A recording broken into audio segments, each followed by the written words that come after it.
Kendini daha iyi hissedebilmek, kaygı, öfke, hüzün gibi zorlayıcı duygularla baş edebilmek için daha fazlasını yapman gerektiğini düşünüyor olabilirsin. Daha fazla sayıda kitap okumalıyım, daha fazla sayıda uzmanı dinlemeliyim, daha çok teknik öğrenmeliyim, daha uzun süre meditasyonda oturmalıyım, daha fazla kurslara, eğitimlere katılmalıyım, daha fazla, daha çok, daha da çok çok. Peki sana bu inancının bir yanılgıdan ibaret olduğunu ve bir süre sonra bunun seni daha da yorarak, yıpratarak, bir süre sonra tükenmişlik hissine yol açıp hareketsiz kalmana, hiçbir şey yapmamana sebep olabileceğini söylesem. Bu şunun gibi bir şey. Ne zaman bir kitapçıya gitsem ve şöyle kitap raflarını incelesem, Allah'ım ne kadar da çok sayıda kitap var ve ben ne kadar çoğunu okumadım.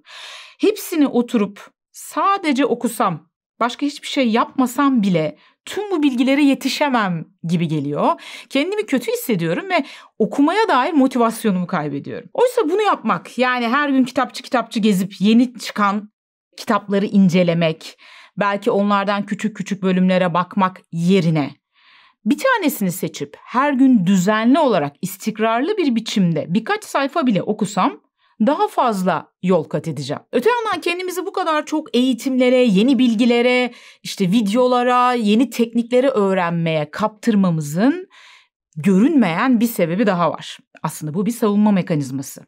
Adı da entelektüelizasyon. Duygularımızı, içinde bulunduğumuz durumu kavramsallaştırıp, kitabi bilgilerle açıklamaya çalışıp, onları tam olarak hissetmekten, onlarla tam olarak yüzleşmekten kaçınmaya çalışıyoruz. Aslında yapmaya çalıştığımız şey bu.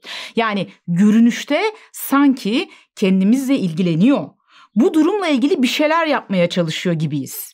Ancak gerçekte yaptığımız şey bilgilerin arkasına saklanıp o duyguyu hissetmekten kaçmak. Her şeyi tıkınırcasına tükettiğimiz bu hız çağında belki de kişisel gelişim ve ruhsal sağlıkla ilgili onlarca uzmanı takip ediyorsunuz. Sayısız video izlediniz, pek çok teknik öğrendiniz, eğitimden eğitime koşturup duruyorsunuz. Peki bu öğrendiğiniz tekniklerden sadece birini, herhangi birini ya da birkaç tanesini istikrarlı ve uzun süreli biçimde, düzenli bir biçimde uyguladığınız oldu mu hiç? Gerçekten de bu bilgilerden sadece bir tanesini bile hayata geçirdiniz mi? Yoksa sadece video izleyerek ve sürekli yeni bir şeyler öğrenmeye çabalayarak tırnak içinde iyileşmeye mi çalışıyorsunuz? Gerçek şifa ne kadar çok şey bildiğinizle değil, kendinize ne kadar derin bir şekilde hissedebilme ve gerçekten kendiniz olabilme izni verebildiğinizle ilgilidir. Artık daha çok şey bilmek, çabalamak, gerçeğe direnmek ya da ondan kaçmak zamanı değil. Yavaşlamak, sadeleşmek ve hissetmeye izin vermek zamanı. Ruhsal iyileşme söz konusu olduğunda az çoktur. Yani küçük ama istikrarlı, düzenli adımlar büyük ama zorlama çabalardan çok çok daha etkili olabilir. Peki bunu nasıl yapacağız? Gelin birkaç adımda bunu özetlemeye çalışalım. Birinci adımımız küçük ama istikrarlı adımlar. Günde sadece 5 dakikalık bir nefes egzersizi uzun süren, 1 saat süren meditasyon kadar etkili olabilir. Yeter ki istikrarlı bir şekilde yapılsın. Yeter ki her gün yapılsın.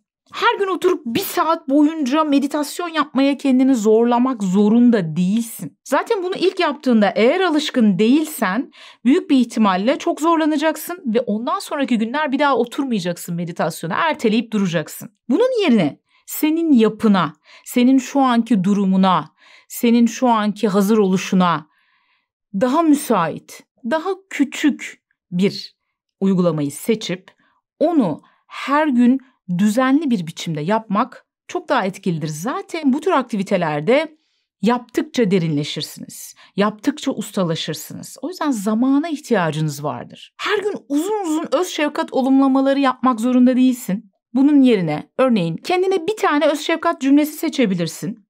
Ve her gün şöyle birkaç dakikalığına gün içinde gözlerini kapatıp kendi küçük versiyonunu gözünün önünde canlandırıp ona sadece bir cümle edebilirsin. Ama bunu her gün yapmalısın.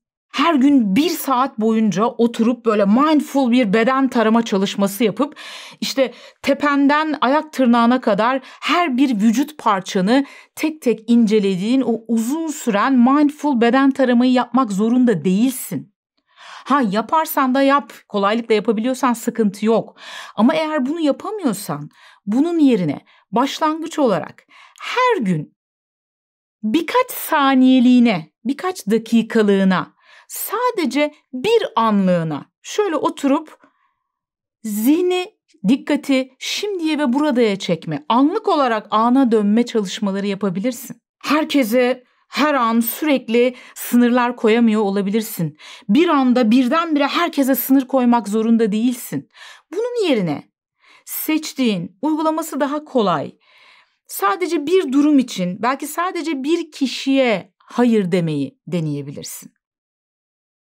Ve ikinci önemli adımımız, aynı anda birden fazla tekniğe girişme. Ani ve radikal değişiklikler. Örneğin bir günde bütün travmalarla yüzleşmeye çalışmak ya da aynı gün pek çok sayıda tekniği uygulamaya çalışmak sinir sistemin için fazla yorucu, fazla uyarıcı olabilir ve geri tepebilir. Tüm teknikleri ve tüm bilgileri aynı anda uygulama. Senin için en kolay, en basit uygulanabilir olanından başla ve yavaş yavaş bebek adımları ile ilerle. Bu senin bedenini ve zihnini güvende hissetmene yardımcı olacak. Herhangi bir teknikte kendini rahat hissettikçe bir adım sonrasına geç. Yavaş ilerle, kendi hızında ilerle. Her şeyi bir anda, bir günde çözmek zorunda değilsin. Ve üçüncü ama en önemli adımlarımızdan bir tanesi esnek ve şefkatli ol. Bazı günler canın hiçbir şey yapmak isteyebilir. Olabilir, çok normal. Buna da hakkın var. Bazen sinir sistemimizin hiçbir şey yapmamaya ihtiyacı vardır. Bu yüzden suçluluk hissetmeden dinlenmeyi öğrenmeliyiz. Ayrıca bu süreçte öz şefkati unutmayalım. Bugün canın hiçbir şey yapmak istemiyor mu? Olabilir. Demek ki bugün buna ihtiyacım var deyip kendine öz şefkat gösterebilirsin.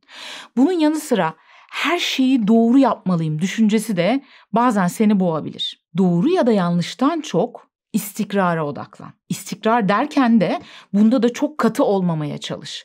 Yani evet, elinden geldiğince istikrarlı git ama bazı günlerde hiçbir şey yapmamaya hakkın olduğunu unutma. Yine de nereden başlayacağımı bilemiyorum diyorsanız kanaldaki oynatma listeleri bölümüne bakabilirsiniz.